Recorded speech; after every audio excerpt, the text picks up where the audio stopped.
તો ખ્યાતિ હોસ્પિટલના કાંડ બાદ સરકાર એક્શનમાં 7 જેટલી હોસ્પિટલ કે જેમને સસ્પેન્ડ કરવામાં આવી છે ત્યારે પીએમજેવાય યોજનામાંથી સુરતની સનશાઇન હોસ્પિટલ પણ સસ્પેન્ડ થઈ છે અને સનશાઇન હોસ્પિટલના સંચાલક બીરેન ચૌહાણનું પણ નિવેદન સામે આવ્યું। તેમણે કહ્યું 3 મહિના માટે હોસ્પિટલ સસ્પેન્ડ કરવામાં આવી છે। ખ્યાતિ હોસ્પિટલ એ કેસ અલગ છે અને આ કેસ પણ અલગ છે। સસ્પેન્ડની સામે સનશાઇન હોસ્પિટલ અપીલમાં ગઈ છે। બીરેન ચૌહાણનું આ નિવેદન।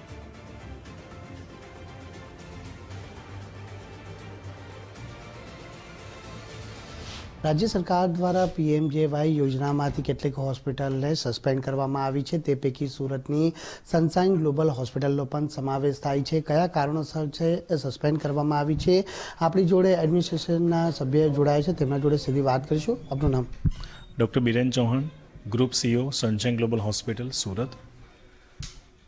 आयुष्मान योजना अंतर्गत सनशाइन ग्लोबल होस्पिटल 2016-17 थी 9 करता वधारे क्लस्टर में सारवार आपी रही है। થોડાક મહિનાઓ પહેલાં આયુષ્માન યોજના અંતર્ગત ઓડિટ કરવામાં આવેલ, જેમાં સનશાઇન ગ્લોબલ હોસ્પિટલમાં ઓન્કોલોજી ક્લસ્ટરમાં જે વિવિધ પ્રકારના ડોક્યુમેન્ટ્સ હોય છે એમાંથી એક ડોક્યુમેન્ટ્સમાં ક્લેરિકલ ત્રુટિ જાણવામાં આવેલી, જેના લીધે સ્ટેટ કમિટીએ 3 મહિના માટે સસ્પેન્શન રાખેલ છે, જેને અમે માન્ય પણ કરેલ છે અને સામે અમે એના અગેન્સ્ટમાં એક અપીલ પણ કરી છે, જેથી કરીને દર્દીઓને વહેલામાં વહેલી સારવાર અહીંયા પ્રાપ્ત થઈ શકે।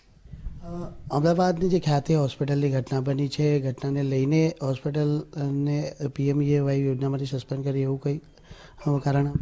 ના, બિલકુલ નહીં। તમે જે વાત કરી રહ્યા છો અને સનશાઇન ગ્લોબલ હોસ્પિટલ એ તદ્દન અલગ મેટર છે અને એ મેટર આ મેટરથી એના ઘણા સમય પહેલાંની મેટર છે, એટલે એને અને આને કોઈ લેવા દેવા નથી। ત્રુટિ શા માટે રહી ગયું? વિવિધ પ્રકારના ક્લેરિકલ ડોક્યુમેન્ટેશન્સ કરવા હોય અને કરવા જ જોઈએ, અને અમારા તરફથી એક ડોક્યુમેન્ટેશનની જે એરર થઈ જેનો અમે સ્વીકાર પણ કરેલો છે અને એને પણ સરકારે ધ્યાનમાં રાખેલ છે। એનાથી દર્દીઓની સારવારમાં કોઈ પણ પ્રકારની ગેરરીતિ થયેલ નથી। શા માટે હોસ્પિટલની ત્રુટિ? આયુષ્માન યોજના અંતર્ગત આયુષ્માન ભારત ડેસ્કમાં જે સ્ટાફ હોય એના તરફથી આ ત્રુટિ થયેલી હતી, જેનો અમે સ્વીકાર પણ કરેલો છે।